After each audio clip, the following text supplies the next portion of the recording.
Welcome to the Salish Sea Fellowship Sunday afternoon service. Our speaker today is board member Gary Nelson. His sermon topic is A Quest for Wholeness. We hope you enjoy this recording of our Sunday service, and we hope to see you in person some Sunday afternoon. Thanks for listening.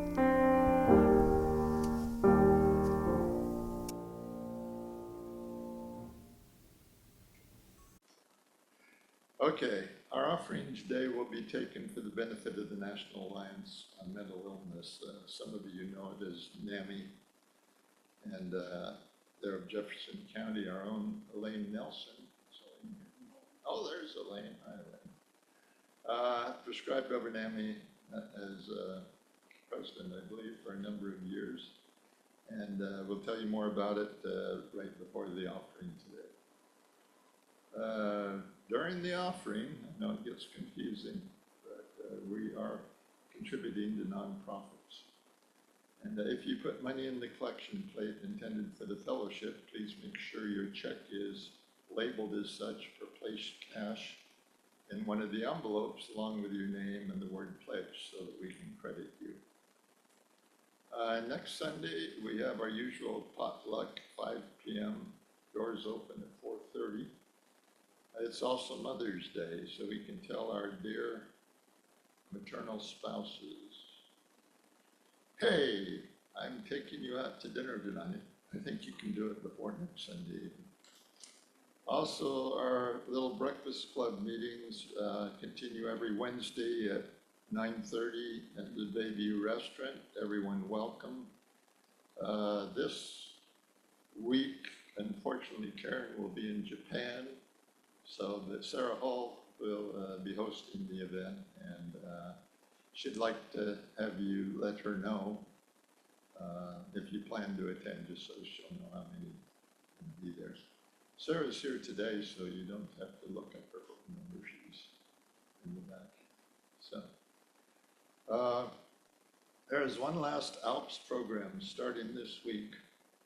Joanne Murphy and Paul Hinton will lead a symposium on one of my favorite editorials, David Brooks, How to Know a Person. That'll be each Wednesday, May 7th to the 28th. And I would be more than pleased to attend, but I'll be in Japan as well.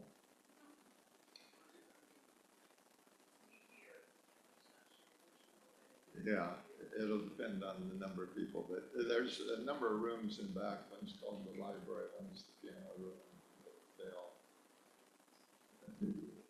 They'll be open there. Don't forget the jar for the CUMC, which is the Methodist church that we're meeting in. That's located on the same table as our treats. Please make any donations by the end of the coffee hour so that those can be taken care of. And lastly, that's a lot to get through. Today is the 1-year anniversary of our first Sunday service. Happy birthday. Yeah, back then we just didn't know, did we? Now we're, probably, are we 65 members? I suppose Nils will give you the details. Well, okay, there's a book over there too. So anyway, our 1-year anniversary of our first Sunday service.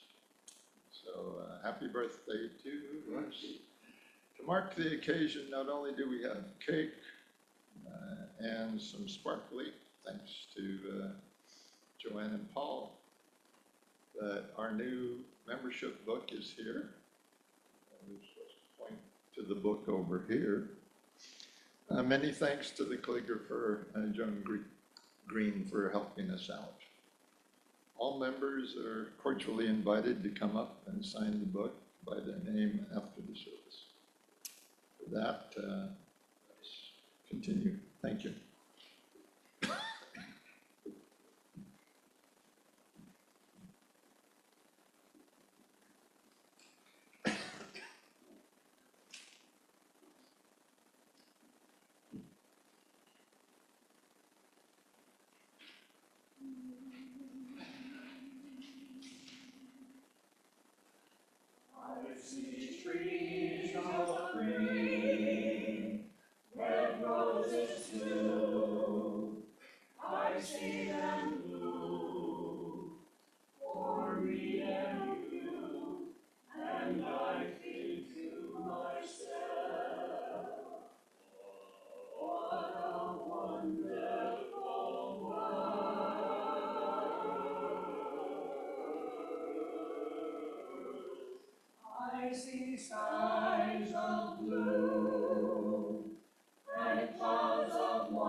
Thank you, Salish singers.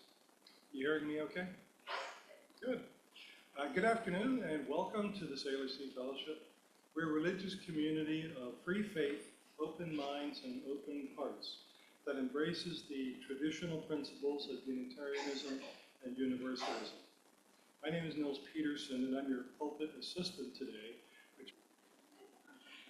Now I invite you to settle in, quiet your minds as we begin our time together.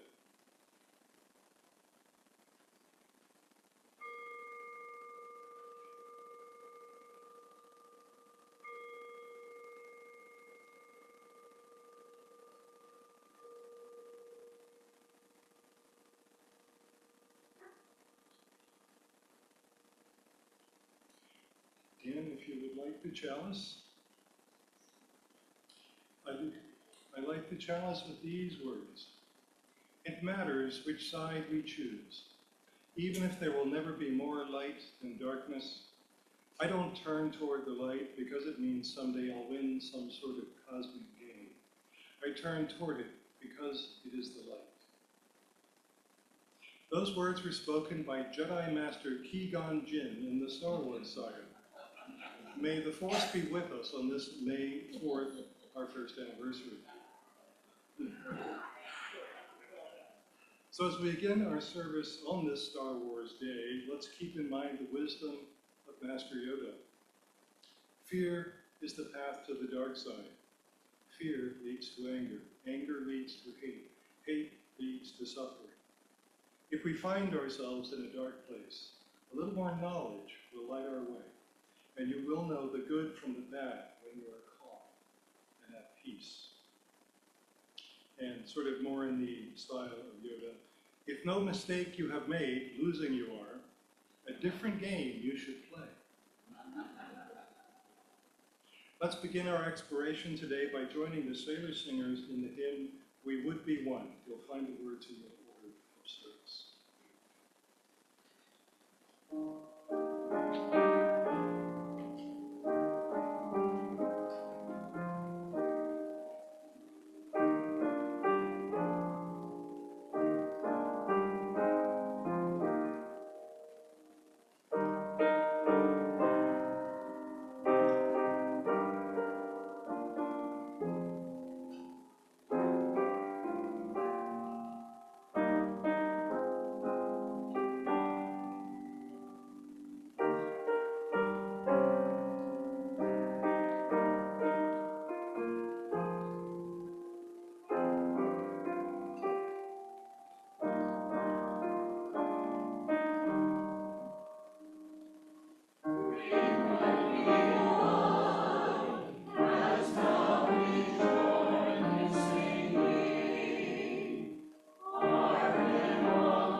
Now I'd like to introduce Elaine Nelson to talk to us about NAMI Jefferson County and tell you about this.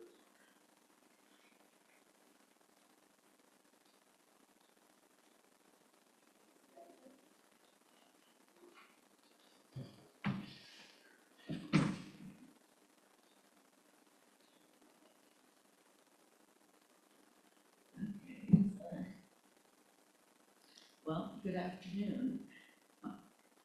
It's nice to see so many friends and friends I haven't met yet. I'd like to take a few minutes to tell you about NAMI Jeffco. Today, 1 in 5 adults in the U.S. is affected by mental illness. That is over 51 million people in our country alone. More than 1 in 20 adults are diagnosed with a serious mental illness. These include bipolar disorder, major depression, schizophrenia, and other disorders including borderline personality, oppositional defiance, obsessive compulsive, and panic and other severe anxieties. The National Alliance on Mental Illness is the nation's largest grassroots mental health organization. We are dedicated to building better lives for those affected by mental illness. The Alliance includes over 700 state organizations and local affiliates who work to raise awareness of mental illness and to provide support, education, and advocacy for people with a mental illness diagnosis, as well as their families, significant others, friends, and caretakers. Mental illness doesn't just affect the person diagnosed, but those all around them as well. NAMI Jeffco provides twice monthly facilitated drop-in support groups for those diagnosed with mental illness and their families. The groups meet on the first and third Wednesday evenings each month. And they're hybrid groups which meet in person at the Recovery Cafe in Port Townsend and also provide internet access by Zoom. So we sometimes have people from other counties, even other states, who find us and join the support group. In these small groups, confidentiality is emphasized. They are a safe space for personal sharing, which is so often lacking around the issues of mental illness in our culture. Each year, NAMI Jeffco offers a free, evidence-based 8-week family-to-family course for the family members, friends, and caretakers of adults with mental illness. Since the beginning of COVID, this class has also been offered both in person and on Zoom. When I took the class almost 20 years ago, I learned so much about diagnoses, symptoms, communication with someone experiencing mental illness, and how to access mental health services. For example, when someone is in an acute psychotic episode, it's extremely helpful, in fact, absolutely necessary, to speak in simple sentences and to ask one question at a time. No matter how intelligent they may be, when they are overwhelmed by frightening ideas and thoughts, they do not have the mental bandwidth to hear a multiple choice question, much less to answer it. This is the time to keep it simple and clear. But even more important, I found in both the support groups and the family-to-family class, other people who were experiencing similar struggles and had valuable information and insights to share. I was no longer alone, and I was inspired to take the family-to-family teacher training offered by NAMI Washington, as well as the support group facilitator training, so that I could share what I had learned and experienced with others. NAMI Jeffco offers 3 workshops for community groups who often encounter people with mental illness in the course of their work, such as law enforcement officers, EMTs, firefighters, and local business owners. These workshops are mental health basics, crisis communication skills, and suicide prevention and intervention. Along with support and education, NAMI's 3rd pillar of service is advocacy. We share ways we have found to help loved ones obtain services locally. In addition, members of NAMI Jeffco travel to Olympia each year and with members of other state affiliates and the state organization, speak with our state politicians, telling them personal stories that effectively illustrate the services they're lobbying for in Washington. All these services offered by NAMI Jeffco are provided free, including the extensive family-to-family student manuals, by trained volunteer members who know firsthand the struggles of families affected by mental illness. There are some brochures on the table in front of the door with information about NAMI Jefferson County, and in there is the website, which you can also find links to the state organization websites and the national NAMI website. As a member of NAMI Jeffco, past president, family-to-family teacher, and support group facilitator, I thank you in advance for your donations to the work of improving the lives of those affected by mental illness in Jefferson County. And I'll be available to talk or answer questions during the coffee break. The brochures, as I said, are on the table and like this. Thank you.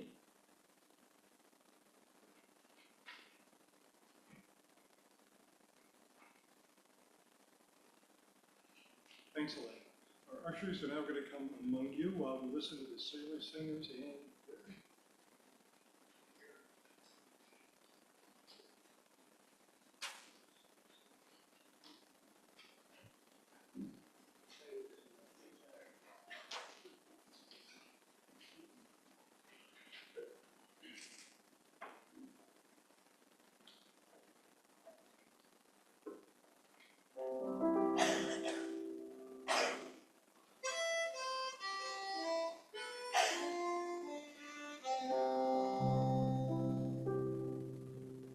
There's a bright golden star here above me, a bright sacred orb in the sky.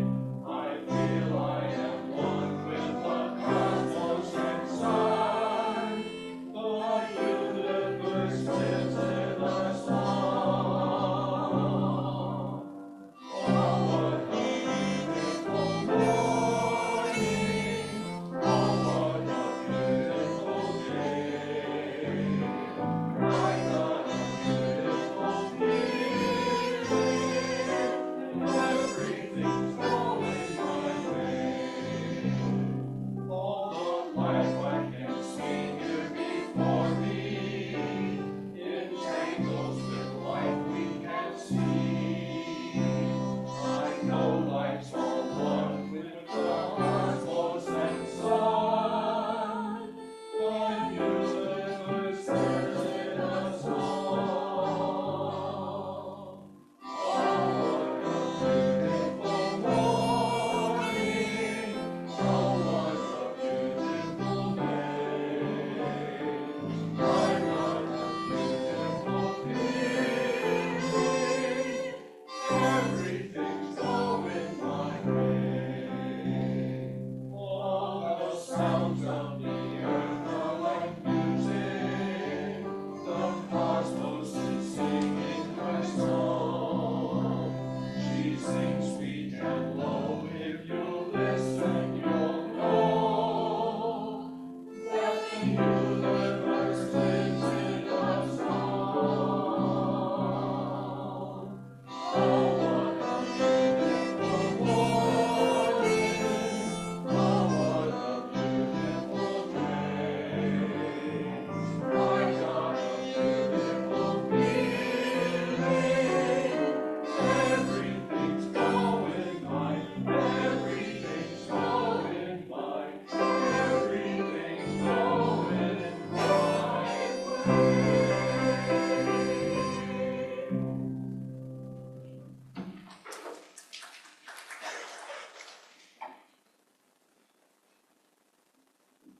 all right, I'm going to need to see a copy of those lyrics to keep on track.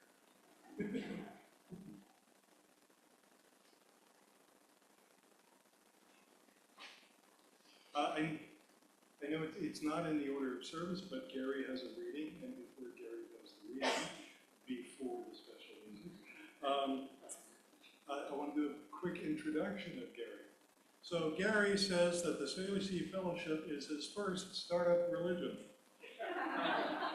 As a committed entrepreneur, however, he's been self-employed or has helped found new enterprises, including 2 coffee houses, a new college of engineering, and 3 technology companies. He's long been a student of both spirituality and scientific knowledge, influenced especially by the teachings of Alfred North Whitehead and Carl Jung. He's conducted classes on these topics through Peninsula College in Alps and has hosted a weekly science and spirit affinity group for several years. Gary has also been a part of a group of technologists that do research and education on clean energy and climate change. His talk today deals with the quest for wholeness. Gary?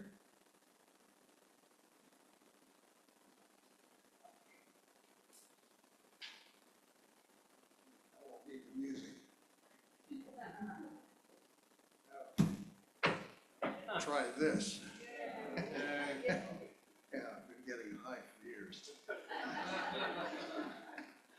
Well, I'm going to make a couple of statements from Einstein. One dealing with the term sacred, which will come up in the rest of the talk. Einstein said, life is sacred. That is to say, it is the supreme value to which all other values are subordinate. And the second one here is attributed to Einstein, and you might find some contrary opinion. But I borrowed this from Ruth Bodie's materials for one of his classes, and he refers to the 2 dimensions of human concept as vertical and horizontal, and you'll see how that fits here. The intuitive mind is a sacred gift, the logical mind a faithful servant. We have created a world in which we honor the servant and have failed or doing a bad job of remembering the gift. We have forgotten the gift.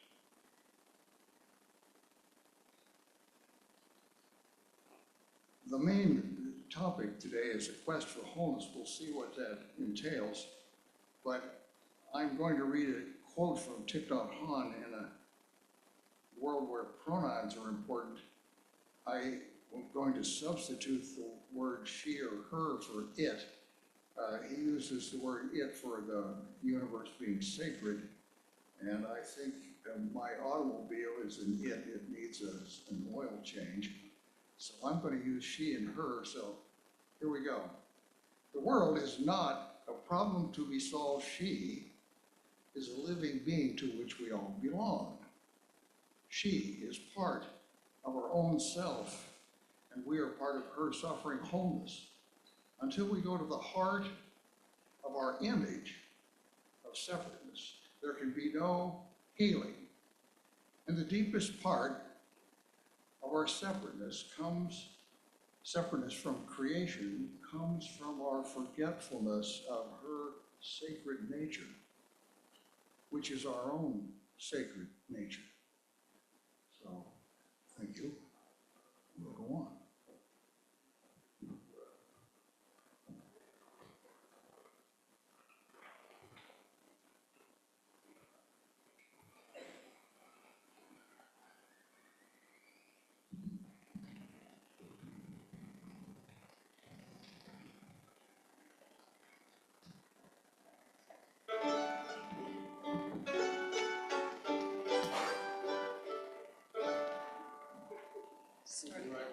We'll be right with you. Go for it.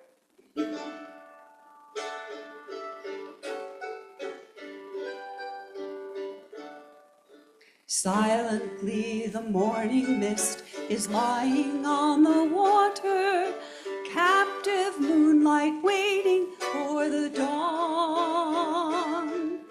Softly like a baby's breath, a breeze begins to whisper, the sun is coming quick, you must be gone.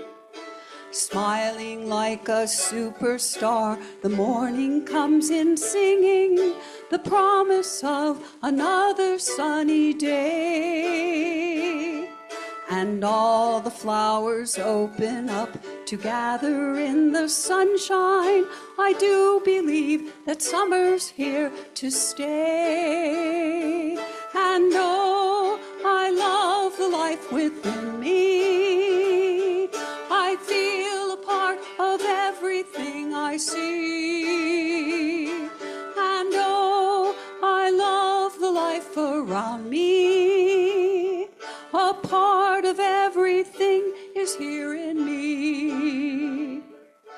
Riding on the tapestry of all there is to see. So many ways and oh, so many things. Rejoicing in the differences, there's no one just like me. Yet as different as we are, we're still the same. And oh, I love the life within me. I feel a part of everything I see. And oh, I love the life around me. A part of everything is here in me. A part of everything is here in me. A part of everything is here in me.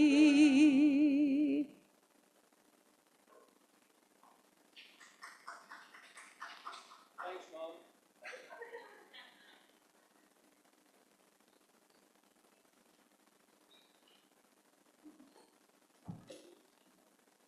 Where's it?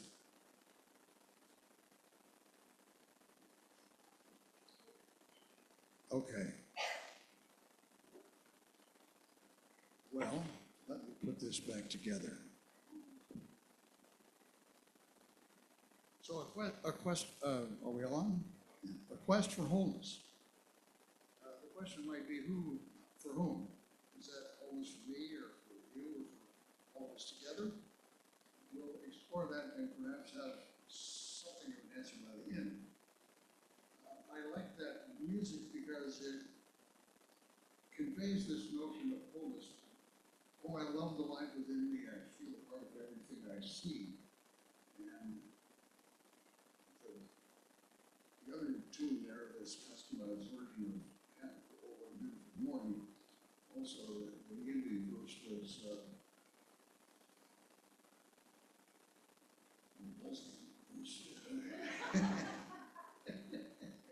yeah, anyway, you get it maybe.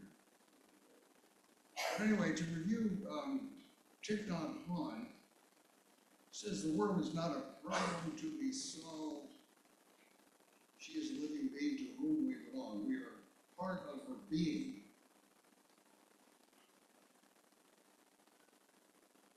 Perhaps this view is the distillation of 2,500 years of internal research and development in the Buddhist tradition of the internal, subjective, intuitive dimension that we mentioned earlier. He continues that there is some particular need for healing. In particular, it's our image of separation from creation that needs healing. We have forgotten that she is a sacred being and we are part of her. If that's true, then we must be sacred beings ourselves. Separation is not a new idea. It goes back at least to Genesis 1:28, where we were given dominion over all the animals and so forth, separating us from nature, and reappears in 1662 when the word nature was defined to say nature is everything in the world except humans and human creations. And you can find that definition in your unabridged dictionary. Just open it up and look for nature, and one of the definitions is exactly that. So, what might be special about 1662? Well, there's a couple of guys that lived back in the early 1600s that have contributed to our present situation. Galileo and Descartes. Now, they were contemporaries, and they lived in the early 1600s. Galileo gave us a gift. The book of nature was written in the language of mathematics. The book of nature is written in the language of mathematics. And that persists to this day. Most of us who have scientific training take that to heart. He also developed a methodology for doing scientific research, rudimentary in its day, but follows through to this present time. Now, Descartes gave us the separation of mind and body, but it was more of a deal. I think that Descartes must have been the deal maker of the day, because he got a deal with the church to keep himself out of the Inquisition. You know, Galileo had made his loud pronouncements that the sun, is the center of the universe. That was heresy. So he wound up spending the rest of his life in the house of rest. And Descartes, my perception, said he didn't want to do that. So he made a deal with the church. Okay, we natural philosophers, we'll take all this material stuff. And you can have all the vertical dimension, intuition, inspiration, meaning, mind, all that subjective dimension belongs to the church. Meaning being one of our key terms. So what we have there is a methodology that came out of those days that treated the whole enterprise of gaining knowledge as a sort of theater job. That all the world is a stage. That we scientists are in the audience watching all the action out there on stage, and we're separated from that action that we're trying to understand. Subject-object separation. Galileo gave us this recipe. Okay, you want to be a scientist? Here's what you need to do. Look for patterns in the behavior. That's the key word, behavior. Look for patterns in the behavior of the natural world that identify all those things that are important, those parameters that can be measured, and then render it into a mathematical description. And then you turn the crank on the mathematics, and if the outcome, if the predictions of the mathematics match the measurements, when you get that closure, that's what's called knowledge.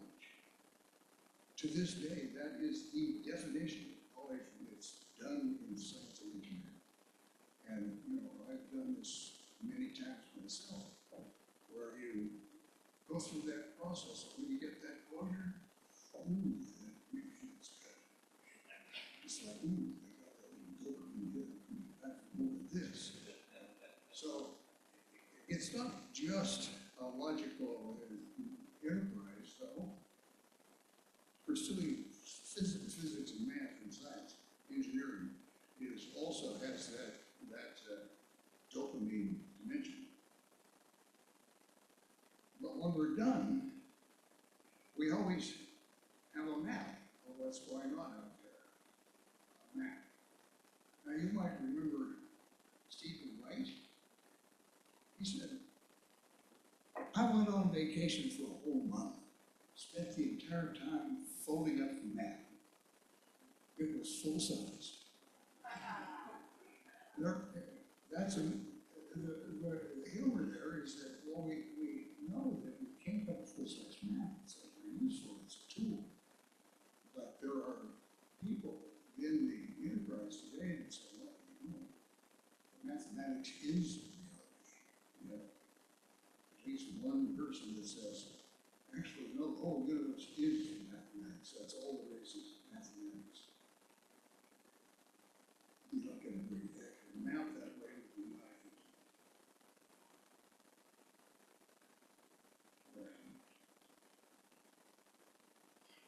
So,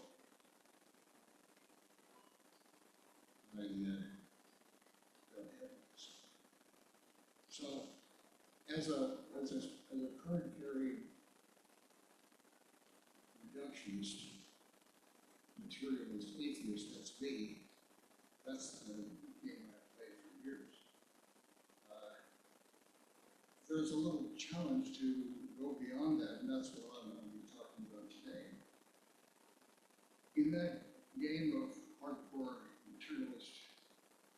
reductionist, atheist science, philosophers don't have a very high esteem. In fact, some of you might remember that famous physicist named Richard Feynman who played the bongo drums. He said, you know, if you took all of the philosophers in the world and laid them end to end, they would still not reach a conclusion.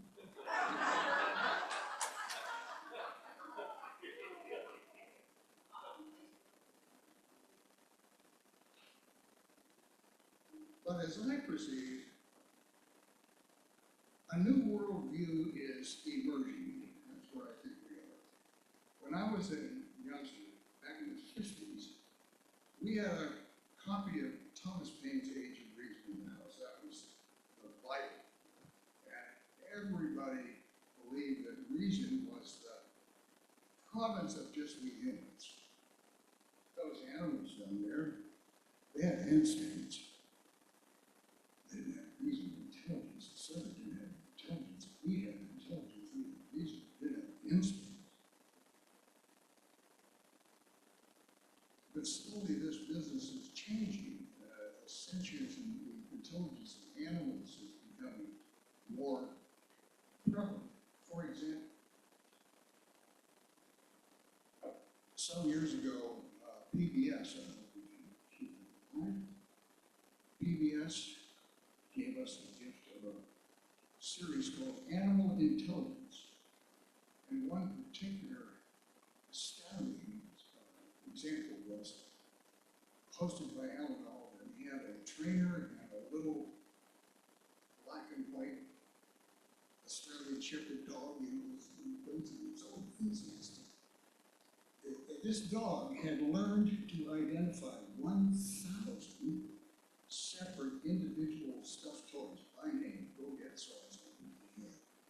So for a camera demonstration, they took a couple dozen of these stuffed toys and put them behind a couch while the dog was watching, and then surreptitiously put a new, unknown to the dog doll they called Darwin back there with the rest of them.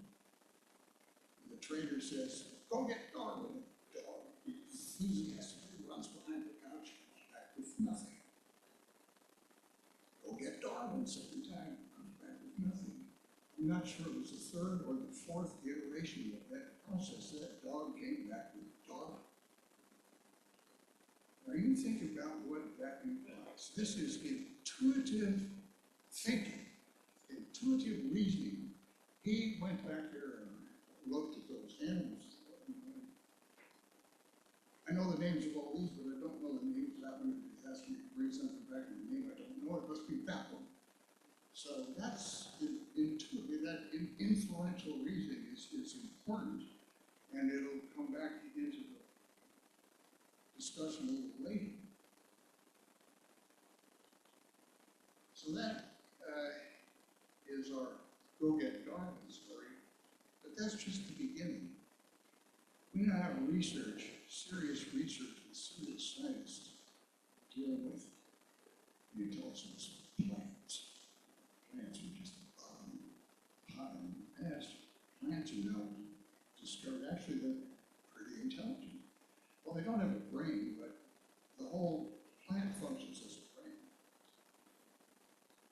We have people studying plants that are in operant condition with tomato plants, slime molds, fishes. What does a fish know? Book you can buy. Does a plant know? Intelligence of octopuses.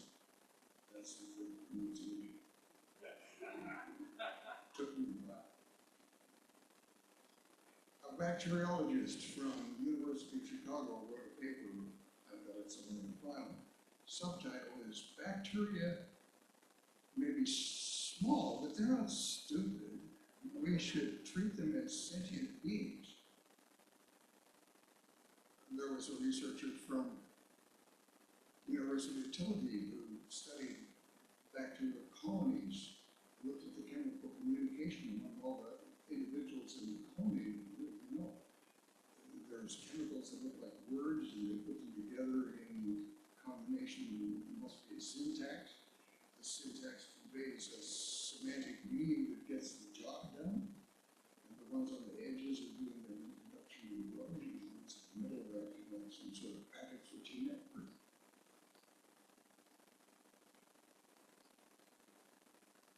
So this change that I think is coming might be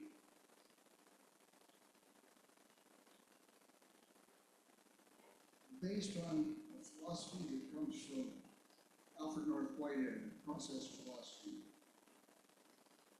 Why would I choose it? Well, it goes back a lot of years. We didn't have time to spend on it, of course, on Alfred North Whitehead.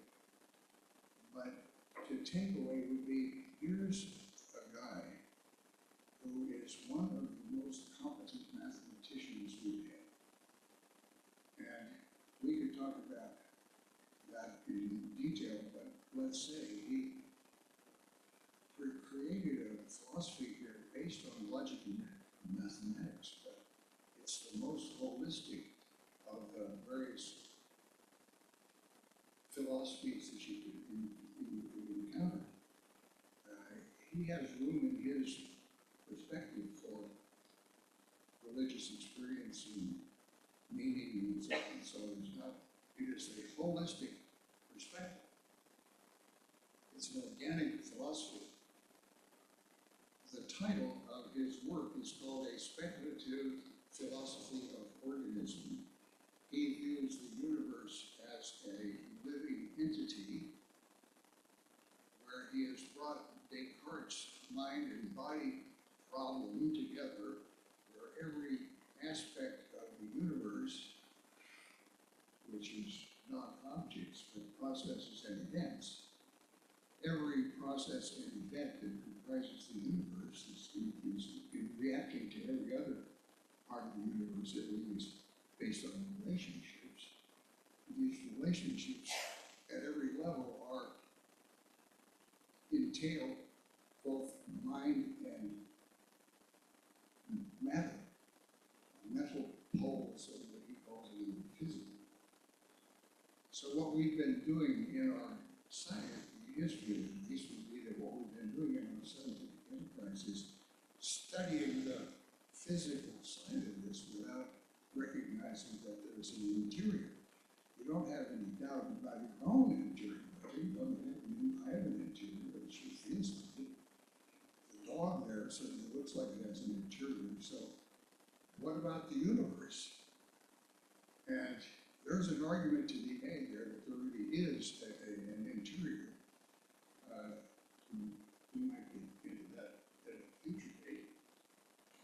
But let's say there's some plausibility in Whitehead's perspective.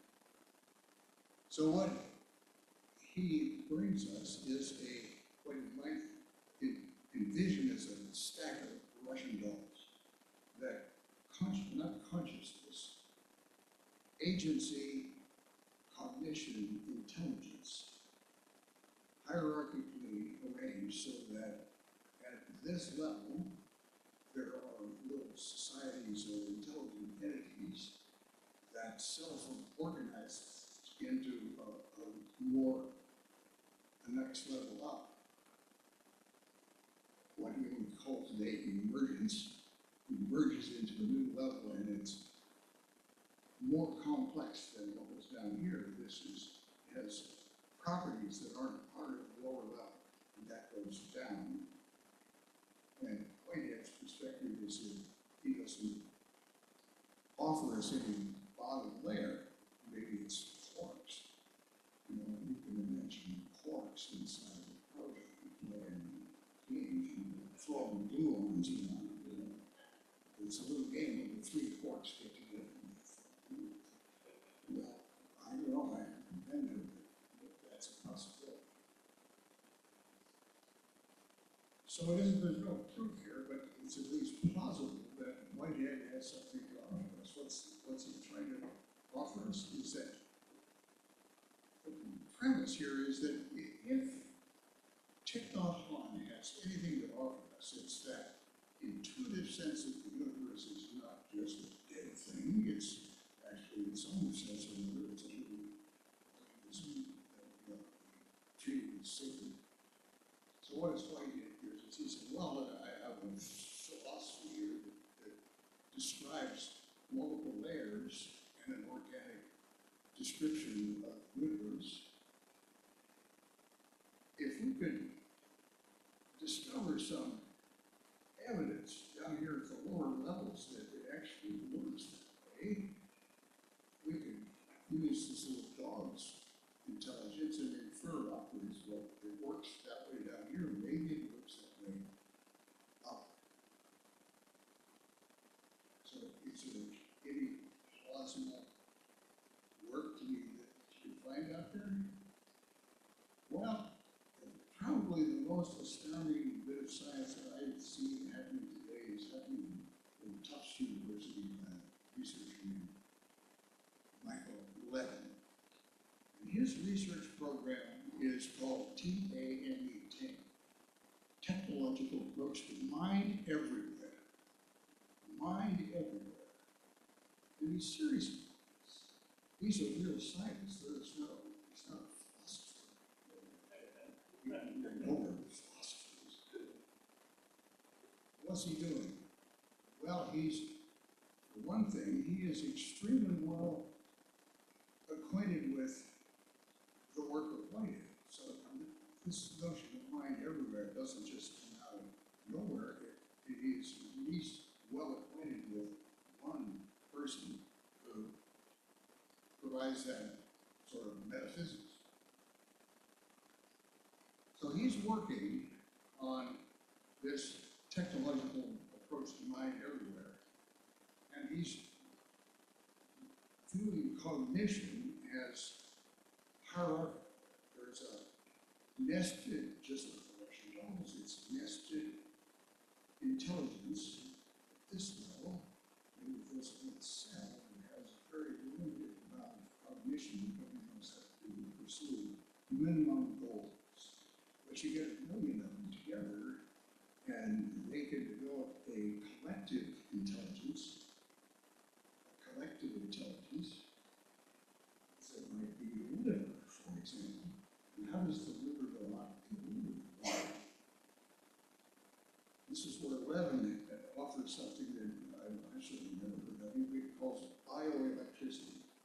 He has found some ways of imaging the electric field on the surfaces of the cells of different organisms, and it's that bioelectricity that somehow encodes the goal, the cognitive goal of these collective intelligences.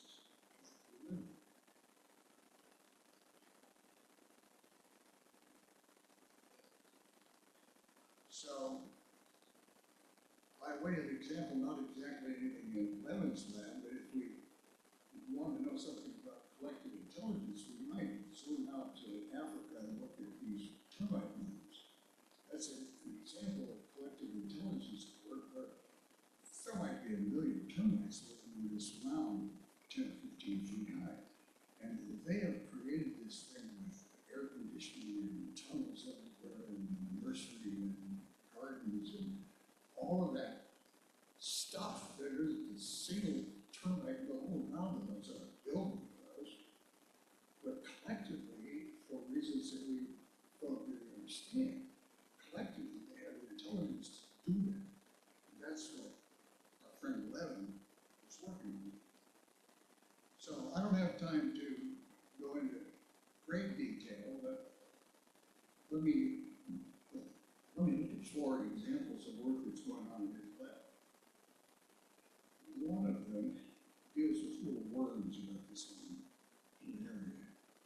And these have a remarkable capability that if they do not reproduce by any normal means, they simply tear themselves in half and regenerate the missing parts.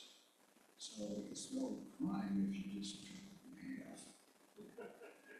So you cut one in half, and the part with the head proceeds to grow a tail, and the tail grows a head, and everybody's happy. And we continue this cutting process.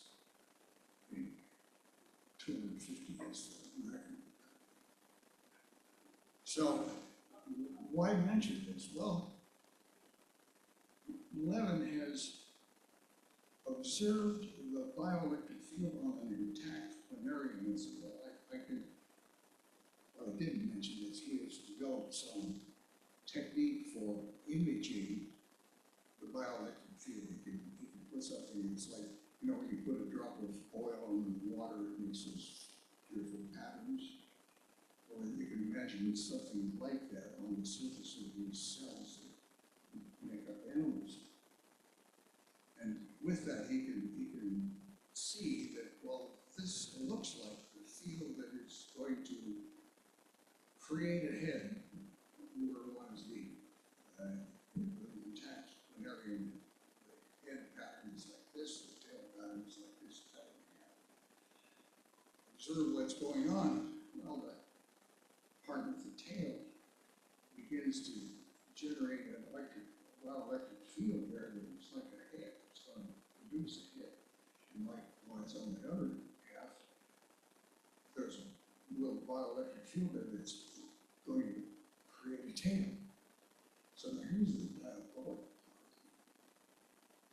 Let him take some kind of bioelectric paintbrush and scrapes off some head bioelectricity and paints it on the end of the part of the head. And puts a head color on there. And by golly, it grows a head. So here's a canary with two heads. You can see them moving around, and the two heads don't always agree on what to do. Now here, it even gets more amazing. Once this is done, you would think, oh, you cut in half, it'll just go back to being a normal clipper. No, cut in half, it goes to heads. It's a new species. New species, that's the takeaway, is that here we have a new species, absolutely no genetic modification. Never in the entire history of evolution has it been characterized this way. Here we are, a new species with no genetic modification. Okay, that's one dazzling piece of work.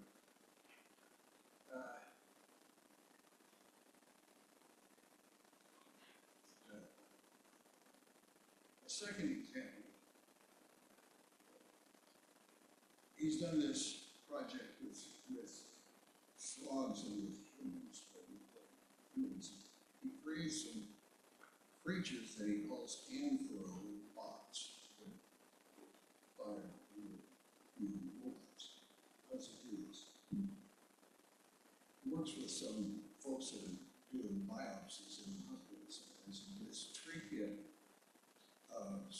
tissue samples.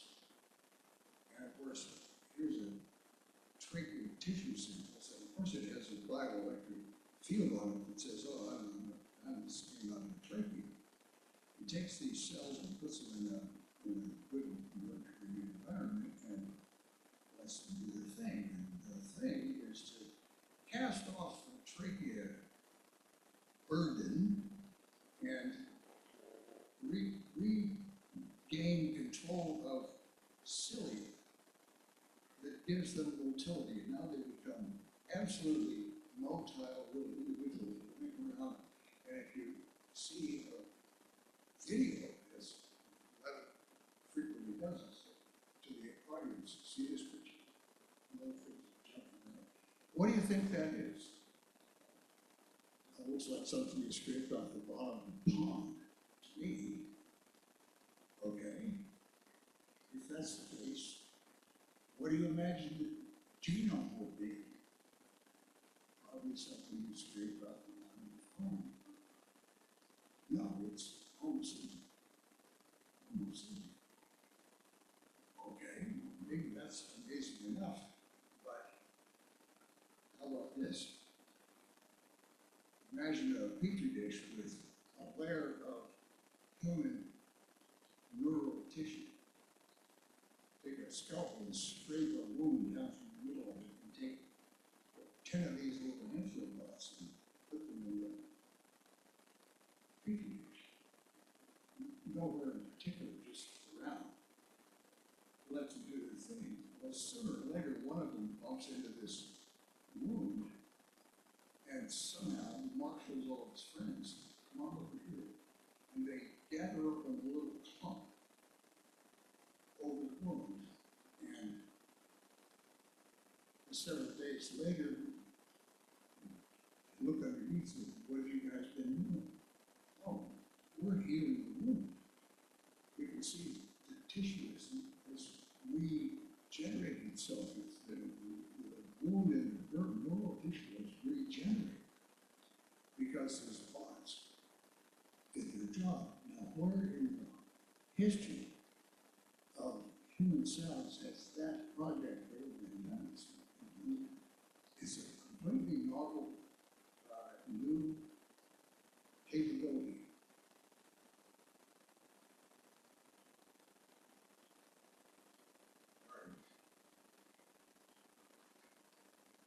I believe there's more.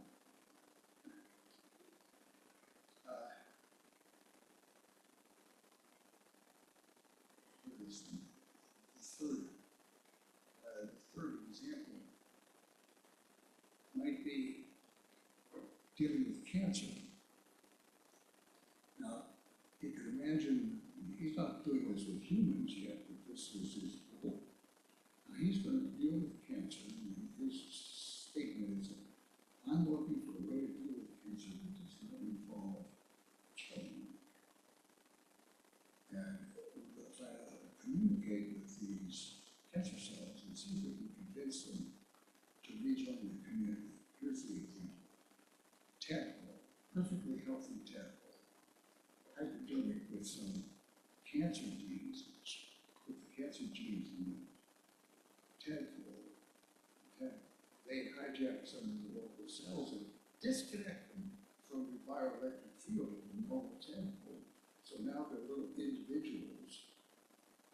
He said, really, that cancer is really not selfish. He said it just has a smaller cognitive goals. It can only be so they have little simple cells. So at this point, these cells don't perceive themselves as being part of a tadpole. They're just individuals, and everything they see around in this environment, ready to eat, meals ready to eat. So this is going to turn into a tumor. 11 magically has his little bioelectric paintbrush, and somehow it magically reaches in there and paints those cells with the bioelectric field of the surrounding tissues. They don't stop being cancer cells, but they start being tadpole cells. They rejoin the community. Despite their being foreign, they're not part of the tadpole community, and the tadpole continues to live a normal life and no tumor. But imaging the tadpole, he put some imaging paint somehow in the genes so that they appear to be red. Well, here's the little tadpole that's red all over the place, that it's full of cancer cells, no tumor. Everybody's happy being here with the community, just doing everything. And the last example I thought would be worth mentioning is, now wait a minute. What did Whitehead say? Whitehead said, this could go way down. We've been talking about things happening at the cellular level. Maybe that's not too surprising. That's all live. But Whitehead might suggest that something might be going on at the molecular level or the atomic level. So what has Levin done is he's pried open some cells and revealed gene regulatory molecules. And he has discovered that he can train them, that they're trainable, that they exhibit 6 different kinds of learning. Kind of threw it off to some learning expert. One of them is operant conditioning, and he's demonstrated that he can teach these cells to do something using operant conditioning. And this is just the tiny beginning of what Levin is up to. Right? People with chops are saying, well, this guy is going to get a Nobel Prize. I wouldn't be surprised. There's no indication whatsoever that there's any fraud or hanky-panky or anything. This is solid work. The guy, everything is peer-reviewed, papers he's published. He's got a whole staff, graduate Orthodox staff scientist, and grants and his money flowing through. So he's a serious player. And he is moving this ball down this hierarchy of intelligence in ways that nobody really predicted a few years ago. Certainly thinking back in the 50s, we were all convinced that only humans have reason and intelligence. And here we are looking down into the bottom of nature. We've got an indication here that there's molecules that seem to have some sort of cognition. Stunning. So here we are, ready to remember perhaps that she is a living being. Ask myself, is the universe plausibly a living system? Now I can't say that the answer is yes. If you ask Levin that question, Dr. Levin, do you think the universe is a living entity? So I can't rule that out. But everything I do is based on experiments, and I can't imagine doing an experiment on that scale. So, yeah, he doesn't rule it out, and neither did Whitehead, neither did Thich Nhat Hanh, and neither did those Buddhists who came down. So maybe there's something to be taken seriously. So did I demonstrate that the universe is a living being? Not really, no, didn't do that. But that question had everything to do with asking the question on the basis of the way we gain knowledge in the normal course of scientific inquiry. And I didn't mention, but one of our great scientists had some thoughts about knowledge, and what do we think about knowledge? Well, we live on an island of knowledge surrounded by a sea of ignorance.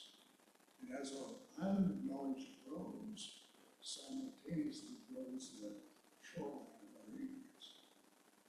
And I submit that it's just possible that some of our ignorance extends off into this business that Thich Nhat Hanh was offering us, that the mind has an intuition, or the dimension of intuition is a sacred gift. And logic is a faithful servant. Well, we've done marvelous things with the faithful servant, and I've been card-carrying member of that community. I haven't had any heartburn with what's been done there. That's fabulous work. It's simply incomplete. So that's the only issue here, is how we expand the nature of the exploration that I think is what we could look to Whitehead to at least give us some guidance. So I didn't prove that the universe is a living being, but at least we have some inferential evidence. Normally it doesn't quite come to evidence. We have something that's inferential. We see Whiteheadian-like science at the lower levels that plausibly might be sent up and moved up. So I would close with some words that I remember from years ago from Moody Blues. Moody Blues. Let's go hand in hand at together glistening on the threshold of being.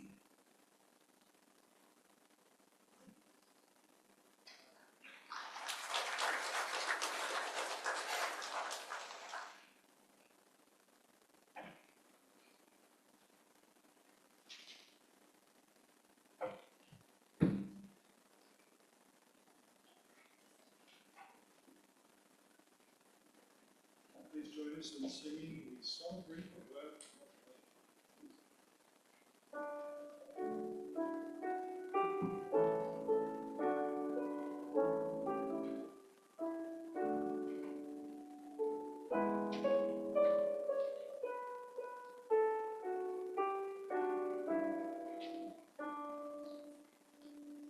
We celebrate the web of life.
May. We'll see how the cake and the bubbly go and how we affect the time. We end our gathering with gratitude for camaraderie, shared wisdom, goodwill, and support. Let's say our closing words together and the final words in the order of service. We exchange this